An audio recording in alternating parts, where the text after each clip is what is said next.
Live లో task అయితే జరుగుతుంది. ఆ టాస్క్ ఏం ఉండబోతుంది, అసలు ఏంటి అనేది కూడా చాలా మంది కన్ఫ్యూజ్ అయితే ఉంటుంది. అది కూడా చూస్తే బిగ్ బాస్ అయితే కొంతమందిని సెలెక్ట్ చేసుకోమని చీఫ్స్ కి అయితే చెప్పడం జరిగింది. అది కూడా నిఖిల్, నైనిక, అలానే యష్మి, ఇంకో ముగ్గురిని సెలెక్ట్ చేసుకోమని ముగ్గురికి అయితే చెప్పడం జరిగింది అనమాట.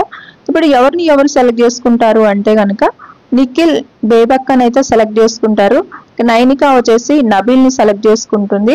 యష్మి వచ్చేసి శేఖర్ భాషని సెలెక్ట్ చేసుకుంటుంది అనమాట. అది కూడా చూస్తే ఇక నిఖిల్ కి, నైనికాకి, అలానే చూస్తే యష్మికి, వీళ్ళ ముగ్గురు బేబక్క, అలానే నబీల్, అలానే శేఖర్ భాష, వీళ్ళు అసిస్టెంట్స్ అన్నమాట వీళ్ళ కింద. అలా వీళ్ళు సెలెక్ట్ చేసుకుంటారు. అలా సెలెక్ట్ చేసుకున్న తర్వాత మళ్ళీ టాస్క్ ఉంటుంది అనమాట. ఆ టాస్క్ లో ఎవరైతే ఫైనల్ గా విన్ అవుతారో వాళ్ళు బెస్ట్ చీఫ్స్ గా ఉంటారనమాట హౌస్ కి. అలా ఇప్పుడు ఈ టాస్క్ అనేది కంటిన్యూ అవబోతుంది ఈ వారం మొత్తం కూడా. అలానే వీళ్ళల్లో అసలు ఎవరు ఇంకా బెస్ట్ చీఫ్ గా ఉండబోతున్నారు, ఏం జరగబోతుంది, ఇంకా ప్రతి ఒక్క టాస్క్ అప్డేట్ కూడా నేను ప్రతిదీ అప్డేట్ చేస్తూ ఉంటాను. అలానే ఛానల్ అయితే సబ్స్క్రైబ్ చేసుకొని ఫాలో అయిపోండి.